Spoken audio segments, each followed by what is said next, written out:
بسم اللہ الرحمن الرحیم۔ گمنام ہیرو کے معزز ناظرین السلام علیکم۔ دوستو لائک ضرور کر دیا کریں، شکریہ۔ آئیے چلتے ہیں کہانی کی طرف۔ چاند منٹ کے بعد وہ اسی سمت سے نمودار ہوا تو مسلح کمانڈو کو نہ دیکھ کر دور ہی سے اس کا ماتھا ٹھنک گیا۔ اس کے ایک ہاتھ میں ڈبل روٹی کی تھیلی تھی، دوسرے ہاتھ میں سالن یا شوربے کی پلیٹ تھی۔ وہ ہمارے لیے بیکاریوں والا کھانا بالکل اسی انداز میں لے کر آ رہا تھا اور اس کی نگاہیں ہر طرف چکرا رہی تھیں۔ ٹامی کہاں ہے؟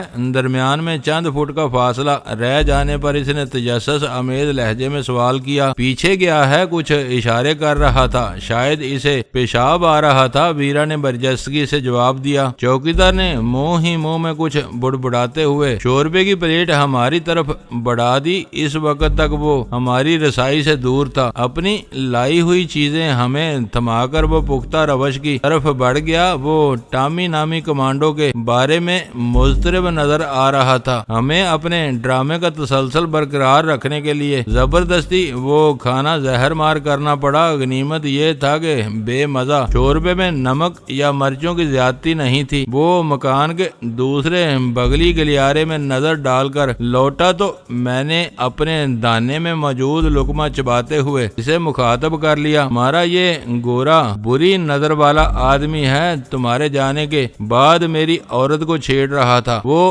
رک گیا اور بیزاری سے بولا، جوان بیوی کو پھٹے پرانے کپڑوں میں لے کر در در جھانکتے پھرو گے تو ہر کوئی شوق سے تماشا دیکھے گا، دل میں آئے گی تو اسے چھیڑ چھاڑ بھی کرے گا۔ کیا تمہارے ساتھ پہلے کبھی ایسا نہیں ہوا؟ کھانا دے دیا ہے تو اس سے 10-20 روپے بھی دلوا دو، اللہ تمہارا بھلا کرے گا۔ میں نے اس کی خوشامد کی۔ پیسوں کی ہوا میں نہ رہنا، کھانا کھاؤ اور جلدی سے کھسک جاؤ، اس نے زہریلے لہجے میں کہا۔ اندر والوں کو تمہاری اس دعوت کی بھنک بھی مل گئی تو تم دونوں کو پکڑ کر رات بھر کے لیے کسی کوٹھڑی میں بند کر دیں گے اور صبح پولیس کے حوالے کر دیں گے۔ تم مائی باپ ہو، میرے ساتھ ایسا ظلم نہ کرنا۔ میں رو دینے والے انداز میں اپنے دونوں ہاتھ جوڑ کر اچانک اس کے قدموں میں گر پڑا۔ اس نے گھبرا کر مجھے جوتوں سے پیچھے ہٹانا چاہا، لیکن میں تو دیر سے موقع کی تلاش میں تھا۔ میں نے گڑ گڑا کر اس کی دونوں پنڈلیاں پکڑ لیں۔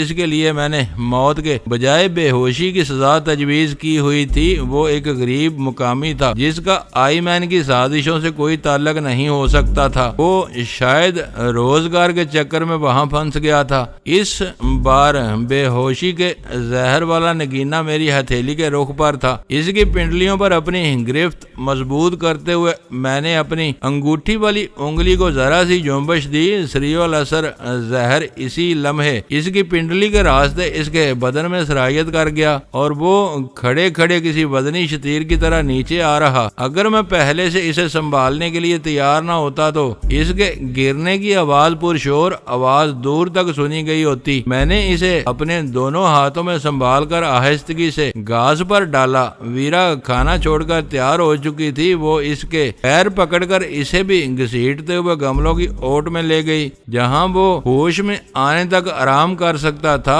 اپنے پچھلے تجربات کی بنا پر مجھے امید تھی کہ وہ 3-4 گھنٹوں سے پہلے ہوش میں نہیں آئے گا۔ میں نے سالن کی پلیٹ اور ڈبل روٹی کی تھیلی ان دونوں پر ڈال دی۔ بڑے بڑے گملوں میں لگے ہوئے اونچے اور گنجان پودوں نے ہمیں بہت آسانی سے ایک انسانی کوڑا دان فراہم کر دیا تھا جہاں 2 آدمی محفوظ ہو چکے تھے۔ اندر کی کوئی خیر خبر لینے سے پہلے ہمیں تیسرے شخص کو تلاش کرنا تھا۔ وہ ہماری کامیابی کی راہ میں آخری رکاوٹ تھا۔ اس مکان کی بیرونی دیواروں پر لگی ہوئی خاصی لائٹس روشن تھیں جن کی وجہ سے لان یا احاطے کے کسی حصے میں گہری تاریکی نہیں تھی۔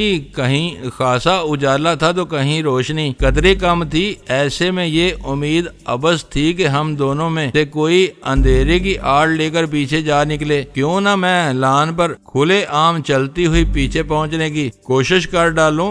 ویرا نے دونوں سمتوں کا جائزہ لینے کے بعد کہا، اگر 2 افراد اپنی غلطیوں کی بنا پر نشانہ بن چکے ہیں تو اب اتنی اونچی اڑان لینے کی کوشش نہ کرو۔ دور ہی سے نظر آ جائے گا کہ میں عورت ہوں۔ دوسرا کمانڈو فریب میں آ سکتا ہے وہ پر امید تھی۔ ڈیلٹا فورس امریکہ کی ایلیٹ فورس ہے، اس میں سب ٹامی جیسے ڈفر اور عورت کے رسیا نہیں ہو سکتے۔ میں نے دھیمی اور غسیلی آواز میں اسے ڈانٹا، یہ بھی ہو سکتا ہے کہ وہ تمہاری پہلی جھلک دیکھتے ہی کسی وارننگ کے بغیر فائر کر دے، تم بے موت ماری جا سکتی ہو۔ پھر کیا کیا جائے؟ ان دونوں نے شاید اپنی ڈیوٹیاں بانٹی ہوئی تھیں، یہ امکان نظر نہیں آتا تھا کہ وہ از خود ادھر آ نکلے۔ ویرا مضطرب تھی۔ مجھے اچانک اپنا آپریٹس یاد آ گیا، فقیرانہ رول ادا کرتے کرتے میں اسے بالکل بھول بیٹھا تھا۔ میرے پھٹے پرانے کرتے کی جیب میں ایک بہت چھوٹا اور ہلکا ٹرانسمیٹر موجود تھا جس کی رینج صرف 2 کلومیٹر تھی۔ اس پر میں صرف اول خان سے رابطہ کر سکتا تھا۔ اسی کے ساتھ میری کمر سے بیم گن اڑسی ہوئی تھی۔ اس کے سوا ہمارے پاس کوئی ہتھیار نہیں تھا جو زیادہ فاصلے تک کام کر سکے۔ اندر رونما ہونے والی تبدیلیوں سے باہر والوں کا باخبر رہنا ضروری تھا۔ دوسرے کمانڈو کی تلاش کے کام کو ملتوی کر کے میں ویرا کو ساتھ لیتا ہوا لان کے ایک نیم روشن حصے کی طرف بڑھ گیا جو احاطے کی دیواروں کے قریب تھا۔ وہاں پودوں کے کنج میں بیٹھ کر میں قدرے سکون کے ساتھ بات کر سکتا تھا۔ اول خان کو توقع نہیں تھی کہ مجھے فالکن ہاؤس میں گھسنے کے بعد آپریٹر سے کام لینے کا موقع مل سکے گا۔ وہ میری آواز سن کر کھل اٹھا۔ کافی دیر ہو جانے کی وجہ سے وہ ہم دونوں کی عافیت کے بارے میں خاصا فکر مند ہو گیا تھا۔ میں نے اسے اندر کے حالات کے بارے میں بریف کیا تو وہ خوش ہو گیا۔ اس وقت تمہارا پلہ بھاری معلوم ہو رہا ہے،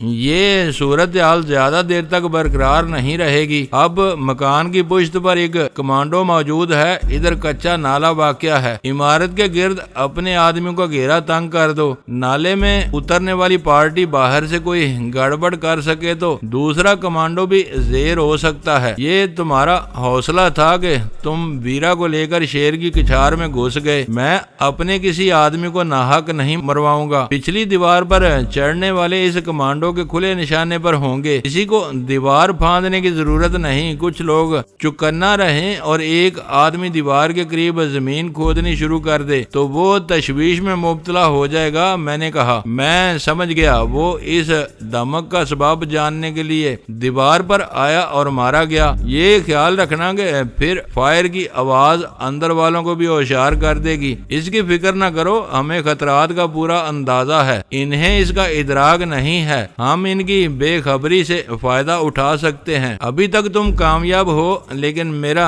دل ڈوب رہا ہے۔ تم ان سے اس قدر قریب ہو کہ کسی بھی وقت کچھ ہو سکتا ہے۔ خطرات زندگی کا حصہ ہیں۔ تم بے پرواہ ہو کر میرے پلان پر عمل کر ڈالو، ہم دونوں اپنی حفاظت کر لیں گے۔ اس وقت ایک ایک لمحہ اہم تھا۔ ہم اپنے اندیشوں اور وسوسوں پر تبادلہ خیال کر کے زیادہ وقت برباد نہیں کر سکتے تھے۔ میں نے آپریٹس آف کر کے اپنی جیب میں ڈال لیا۔ اس مکان کے سامنے والے لان پر ہم موجود تھے۔ وہ لان ایل کے انگریزی حرف کی صورت میں گھر کی داہنی جانب بھی پھیلتا چلا گیا تھا۔ ہمارے لیے فقیرانہ کھانا لانے کے لیے چوکیدار اسی طرف سے مکان کے اندر گیا اور پھر واپس آیا تھا۔ بائیں طرف پورچ کا تسلسل احاطے کی دیوار کے ساتھ ایک پختہ گلیارے کی صورت میں بنا ہوا تھا۔ اسی سمت میں دوسرا مکان بنا ہوا تھا۔ داہنی طرف خالی پلاٹ تھا جس پر اول خان کے آدمی آسانی سے دیوار تک آ سکتے تھے۔ میں نے لمحہ بھر کے لیے سوچا کہ ہم دونوں بٹ کر ان دونوں سمتوں کو سنبھال لیں، لیکن میں نے اس خیال کو فوراً اپنے ذہن سے جھٹک دیا۔ ہمارے پاس بیم گن کی صورت میں صرف ایک ہتھیار تھا جو دونوں کو الگ الگ تحفظ فراہم نہیں کر سکتا تھا۔ ویرا نے ابتدا میں ہی یہ فرض کر لیا تھا کہ وہ جوان سال فقیرنی کا جو روپ دار رہی تھی، اس میں اس کے ساتھ جسمانی چھیڑ چھاڑ کا ہونا ضروری تھا۔ اس کے بغیر وہ کسی کو اپنے چکر میں نہیں پھانس سکتی تھی۔ اگر اس کے جسم پر کوئی ہتھیار موجود ہوتا تو چھیڑ چھاڑ میں اس کا بانڈا پھوٹ جاتا اور وہ مشکل میں پڑ جاتی۔ اسی طرح میری بھاری اور لٹکتی ہوئی جیب آسانی سے شکوک شبہات کو جنم دے سکتی تھی، اور ہتھیار کا لے جانا بھی ضروری تھا۔ میں نے سمجھوتے کے طور پر بیم گن اپنے ساتھ لے لی تھی، جو بھاری ہونے کے باوجود کسی پستول یا ریوالور سے کہیں زیادہ مہلک تھی۔ میں نے بس چند ثانیوں کے لیے سوچا، پھر داہنی طرف سے پیچھے بڑھنے کا فیصلہ کر لیا۔ اگر ہماری قسمت ساتھ دیتی اور ادھر کا دروازہ کھلا ہوا مل جاتا تو ہم دونوں دوسرے کمانڈو کو اول خان کی نفری کے رحم و کرم پر چھوڑ کر براہ راست فالکن ہاؤس میں داخل ہو سکتے تھے۔ اس وقت ویرا نے اپنی فطری ضد اور تکرار کو یکسر فراموش کر دیا تھا اور بے چون چرا میری ہدایت پر عمل کر رہی تھی۔ میرے ایک اشارے پر وہ کوئی سوال کیے بغیر میرے ساتھ ہو لی۔ ہمارے پیروں میں ربڑ کی پھٹی ہوئی سستی جوتیاں تھیں، ان کی وجہ سے ہمیں اپنی پیش قدمی میں زیادہ احتیاط سے کام نہیں لینا پڑ رہا تھا۔ بیم گن میں نے نکال لی تھی تاکہ کسی حریف سے اچانک سامنا ہونے کی صورت میں ہمیں بروقت دفاع کا تحفظ حاصل رہ سکے۔ مکان کی اس بغلی دیوار میں 3 کھڑکیاں اور 2 ایئر کنڈیشنر نظر آ رہے تھے، جس کا واضح مطلب تھا کہ ادھر کم از کم 2 خوابگاہیں موجود تھیں۔ پہلا ایئر کنڈیشنر بند تھا۔ ہم دونوں دیوار سے قریب رہ کر دھیرے دھیرے بڑھتے ہوئے اس دروازے تک پہنچ گئے جو چوکیدار نے استعمال کیا تھا۔ اسی وقت مجھے زمین پر ہلکی سی دھمک محسوس ہوئی اور میں رک کر کھڑا ہو گیا۔ کافی غور کرنے کے باوجود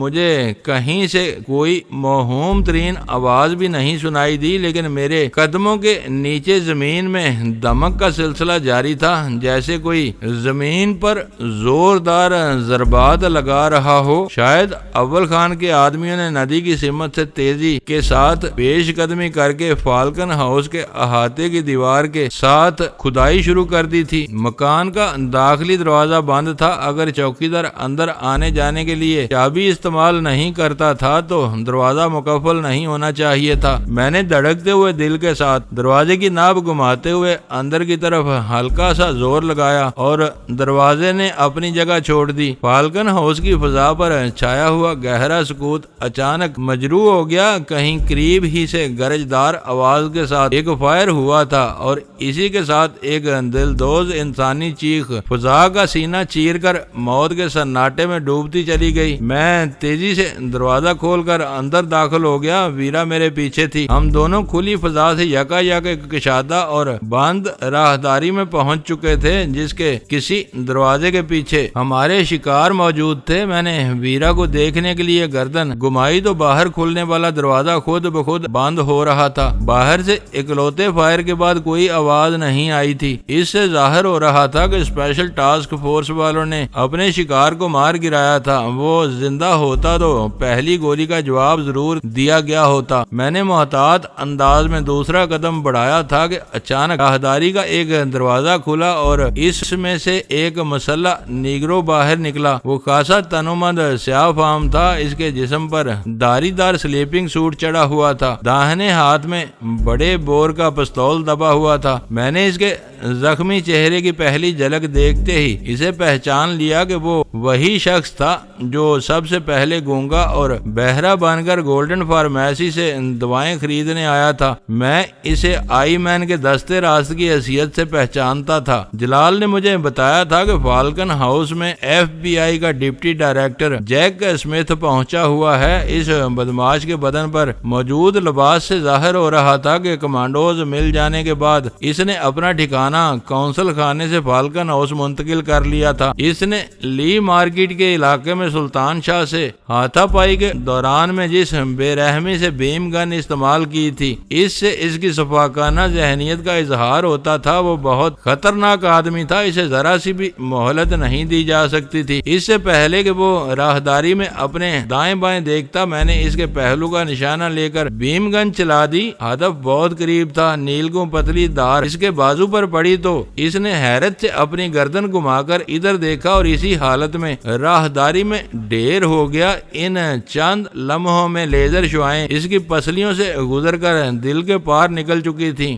جیک نامی وہ نیگرو بھی بہت صحت مند تھا۔ وہ پختہ فرش پر گرا تو دھماکے کی آواز بہت بلند تھی۔ اچانک پورا گھر گہری تاریکی میں ڈوب گیا۔ مجھے قالین پر ایک سے زائد افراد کے دوڑتے ہوئے قدموں کی دمک سنائی دی جو تیزی سے دور ہوتی جا رہی تھی۔ میرے اور ویرا کے لیے فالکن ہاؤس کی وہ عمارت بالکل اجنبی تھی۔ گہرے اندھیرے میں کچھ سمجھ میں نہیں آ رہا تھا کہ ہم کدھر جائیں۔ ہمارے آگے جیک کی لاش پڑی ہوئی تھی۔ اس سے آگے کہاں کیا تھا یہ ہمیں معلوم نہیں تھا۔ یہ بے خبری میں مارے جانے سے کہیں بہتر تھا کہ پسپائی کی راہ اختیار کر لی جاتی۔ باہر کی فضا وزنی جوتوں کی تیز دمک سے گونج رہی تھی۔ اکلوتی گولی چلنے کے بعد کہیں سے کوئی فائر نہیں ہوا تھا۔ آؤ، میں نے ویرا کا ہاتھ تھاما اور اسے لے کر راہداری کا بیرونی دروازہ کھولتا ہوا دوبارہ کھلی فضا میں نکل گیا۔ کہیں قریب ہی پھر ایک گولی چلی۔ اس بار سریلی سی چیخ بلند ہوئی اور میں چونک پڑا۔ فالکن ہاؤس میں اس وقت صرف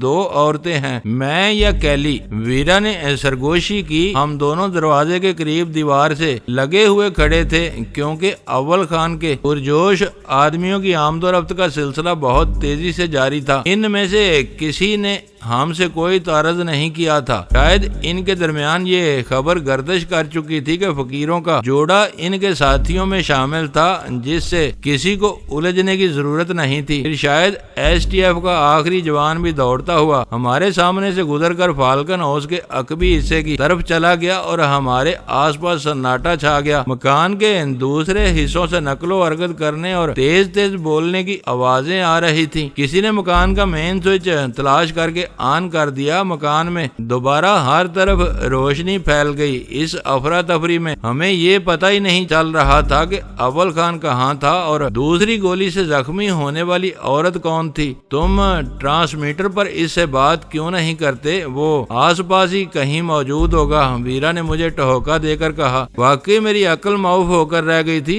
جب تک ہم دونوں نے محاذ سنبھالا ہوا تھا۔ سب کچھ ہمارے کنٹرول میں تھا۔ اندھیرا پھیلتے ہی فالکن ہاؤس میں ایسی ہڑبونگ مچی تھی کہ کسی کا کچھ پتہ نہیں چل رہا تھا۔ تم کہاں ہو؟ داہنی طرف کے لان پر ہم دونوں کے سوا چڑیا کا بچہ بھی نہیں ہے، مگر ہر طرف سے ملی جلی آوازیں آ رہی ہیں۔ اوہ، میں تم دونوں کے لیے پریشان تھا۔ میرے آدمی عمارت میں گھس گئے ہیں۔ تم بائیں طرف کے گلیارے میں آؤ، یہاں کیلی زخمی پڑی ہوئی ہے۔ اندر جیک کی لاش تمہارے آدمیوں کا استقبال کرے گی۔ میں نے اپنی رفتار تیز کرتے ہوئے کہا، اپنے 1-2 آدمی اگلے لان پر بھیج دو۔ وہاں گملوں کے پیچھے ایک لاش، ایک بے ہوش قیدی اور سالن کی پلیٹ چھپی ہوئی ہے۔ میں 2 آدمیوں کو بھیج رہا ہوں، تم انہیں کام بتاتے ہوئے سیدھے میرے پاس آ جاؤ۔ اب تمہارا یہاں ٹھہرنا خطرناک ہے۔ اوکے۔ گفتگو مکمل کر کے میں نے دوڑ لگا دی۔ قصہ نمٹتے ہی تمہارا دماغ چلنا شروع ہو گیا، ویرا نے میرے ساتھ دوڑتے ہوئے کہا۔ لاش اور قیدی کے ساتھ تمہیں سالن کی پلیٹ بھی یاد آ رہی تھی۔ اول خان سے بات ہونے کے بعد مجھے ایسا محسوس ہو رہا تھا جیسے میرے سر سے بہت بڑا بوجھ اتر گیا ہو۔ مجھے بس ایک فکر تھی کہ اول خان نے کیلی کے زخمی ہونے کی خبر دی تھی۔ آئی مین کے بارے میں کوئی بات نہیں کی تھی۔ وہ مکان خاصے وسیع رقبے پر بنا ہوا تھا، پھر بھی بہت بڑا نہیں تھا۔ میں ذرا سی دیر میں خود موقع پر پہنچ کر سب کچھ معلوم کر سکتا تھا۔ اگلے لان پر اول خان کے دونوں آدمی ہم سے پہلے پہنچے ہوئے تھے اور انہوں نے گملے کے پیچھے چھپی ہوئی لاش دریافت کر لی تھی۔ وہ لوگ اپنے کام پر عبور رکھتے تھے، ہمیں وہاں رکنے کی ضرورت نہیں تھی۔ ہم مکان کے اگلے حصے کا چکر کاٹ کر روش سے آگے جانے والے پختہ گلی میں مڑ گئے۔ میرے اندازے کے مطابق ایک دروازہ ادھر بھی بنا ہوا تھا۔ پکے فرش پر ایک جوان سال اور سفید فام عورت بے ہوش پڑی ہوئی تھی۔ وہ بلا شبہ بہت حسین تھی، مگر گولے کے خون آلود زخم کی وجہ سے اس کا حسن داغدار ہو چکا تھا، زخم گہرا تھا اور اس سے خون بہے جا رہا تھا۔ یہ دیوار پر چڑھتے ہوئے گرائی گئی تھی، اس کے ساتھ شاید آئی مین تھا۔ وہ دیوار پھاند کر برابر والے مکان میں کود گیا۔ ان دونوں نے اندھیرا کر کے فرار ہونے کی کوشش کی تھی۔ اول خان نے مجھے دیکھتے ہی کسی تمہید کے بغیر مجھے پوری بات بتا ڈالی۔ اس وقت اس کے ساتھ اس کا صرف ایک آدمی موجود تھا۔ یہاں سے وہ اندھیرے میں نکل گیا، برابر کے گھر سے۔ کہاں جائے گا؟ کسی کو ادھر بھیجا ہے تم نے؟ میں نے متاسفانہ لہجے میں پوچھا۔ 3 آدمی اسی کی تلاش میں نکلے ہوئے ہیں یہاں کی، فکر نہ کرو، آج ہم نے بڑی کامیابی حاصل کی ہے۔ یہاں 3 لاشیں، ایک زخمی اور ایک بے ہوش قیدی موجود ہے۔ اس نے اپنے پاس تیزی سے یکجا ہونے والی معلومات دہراتے ہوئے کہا۔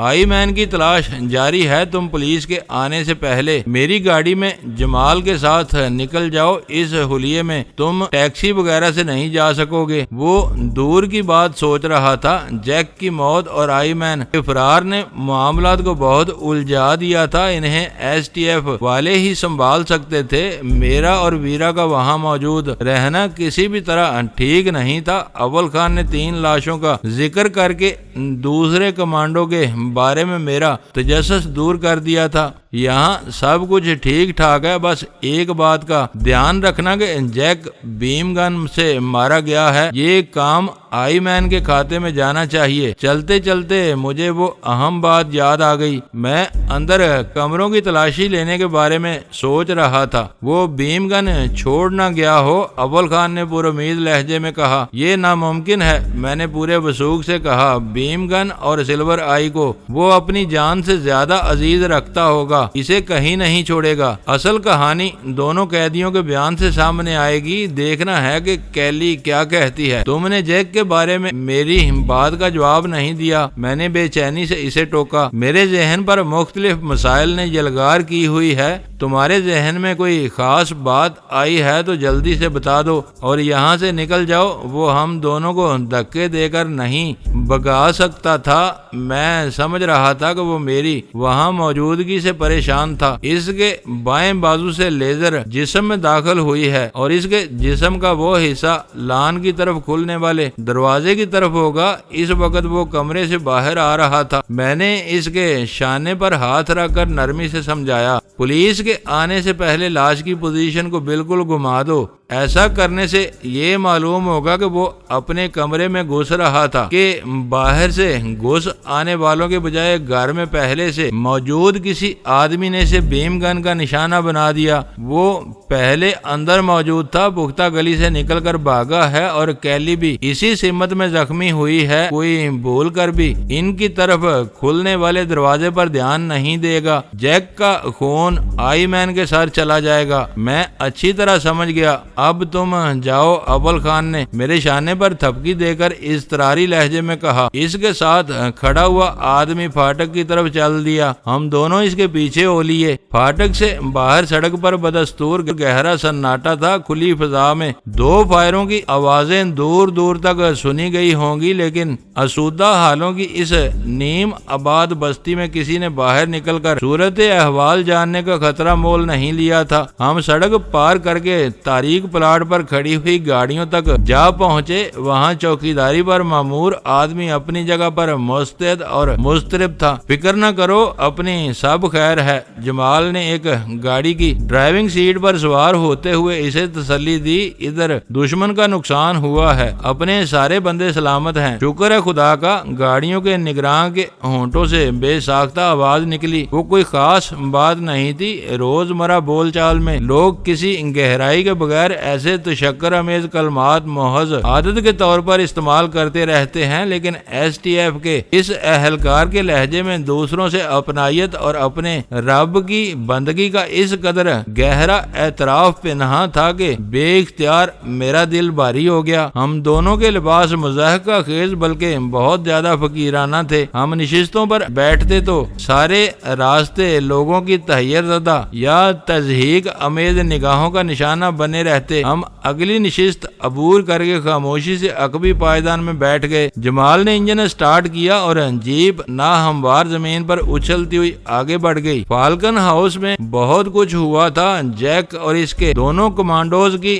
موت کے واقعات تہلکہ خیز تھے۔ کیلی کے پکڑے جانے کا واقعہ بھی معمولی نہیں تھا، مگر مجھے ان مشترکہ کامیابیوں کی زیادہ خوشی نہیں تھی۔ مجھے آئی مین کے نکل جانے کا صدمہ تھا۔ مجھے پوری امید تھی کہ وہ اول خان کے آدمیوں کو فریب دے کر غائب نہیں ہو سکے گا، مگر فیصلہ کن خبر ملنے تک میری تشویش دور نہیں ہو سکتی تھی۔ شی کے آئی مین ہمیشہ سے اپنی طلسماتی صلاحیتوں کا مظاہرہ کرتے آئے تھے، وہ بھی ان میں سے ایک تھا۔ ہمارا کارواں گھر سے بوٹ بیسن کی طرف روانہ ہوا تو سلطان شاہ کو یہ علم نہیں ہو سکا کہ ویرا کس بیس میں ہمارے ساتھ گئی تھی اور میرا کیا بحروب تھا۔ غزالہ نے اسے زبردستی غسل کرنے کے لیے بھیج دیا تھا تاکہ اس کے ذہن پر چھائی ہوئی کہولت دھل سکے اور وہ تازہ دم ہو جائے۔ واپسی پر ہم جیپ سے اترتے ہی گھر میں گھس گئے تھے۔ ضرورت کے تحت ہم سب کچھ کر گزرے تھے، لیکن ایسے شرمناک ہولیوں میں پڑوسیوں کی نظروں میں آنا کوئی خوشگوار تجربہ نہیں ہو سکتا تھا۔ ضرورت ختم ہو جانے کے بعد شرمندگی کا وہ احساس یکا یک بیدار ہوا تھا۔ گھر میں گھستے ہی سلطان شاہ نے ایک بے ساختہ کہکہے سے ہمارا استقبال کیا تھا، پھر اس نے اپنی ساری توجہ ویرا پر مرکوز کر دی۔ ویری گڈ، آج تم نے پہلی بار اپنا شایانِ شان لباس استعمال کیا ہے۔ غزالہ نے مجھ سے تم دونوں کے بحروب کے بارے میں سرسری سا ذکر کیا تھا تو میں اتنی بڑی تبدیلی کا تصور نہیں کر سکا تھا۔ معلوم ہوتا ہے کہ دشمنوں نے ڈینی سے زیادہ تم کو نوچا کھسوٹا ہے، تمہارا لباس جگہ جگہ سے پھٹا ہوا ہے۔ ویرا پہلے سے اسی وضع میں گئی تھی۔ غزالہ نے سلطان شاہ کو لقمہ دیا۔ تم یقین کرو کہ اس ہولیے میں تم سوئمنگ کاسٹیوم سے زیادہ ابھر رہی ہو۔ پیرس چلی جاؤ تو تمہارے یہ کپڑے فیشن بن جائیں گے۔ زیادہ بک بک مت کرو، میں کپڑے بدل کر 2 منٹ میں اپنے پرانے روپ میں آ سکتی ہوں۔ تم 2 دنوں میں اپنے بگڑے ہوئے چہرے کی تراش خراش نہیں کروا سکے۔ ویرا کا وہ جواب بہت زیادہ ذاتی اور جارحانہ تھا۔ سلطان شاہ کے ہونٹ جڑ کر رہ گئے۔ ویرا ہولے ہولے سیٹی بجاتی ہوئی اپنے کمرے میں جا گھسی تو میں نے سلطان شاہ سے دھیرے سے کہا، فکر نہ کرو، آج ہم نے کالیے سے تمہارا بھرپور بدلہ لے لیا ہے۔ کل کے اخبار میں تمہیں پوری کہانی مل جائے گی لباس کے بارے میں۔ اب ویرا سے کچھ نہ کہنا اپنی گھٹیا حرکتوں سے۔ آج اس نے بہت بڑی کامیابی حاصل کی ہے۔ عورت مجسم تباہی ہے۔ سلطان شاہ ایک گہرا سانس لے کر بولا، اس نے بڑے بڑے شاہوں اور جرنیلوں کو مروایا ہے۔ ویرا نے اپنی ذرا سی سطر نمائی سے کالیے کو مروا دیا تو یہ حیرت کی بات نہیں ہے، عورت بڑے بڑے مردوں کو مرواتی آئی ہے۔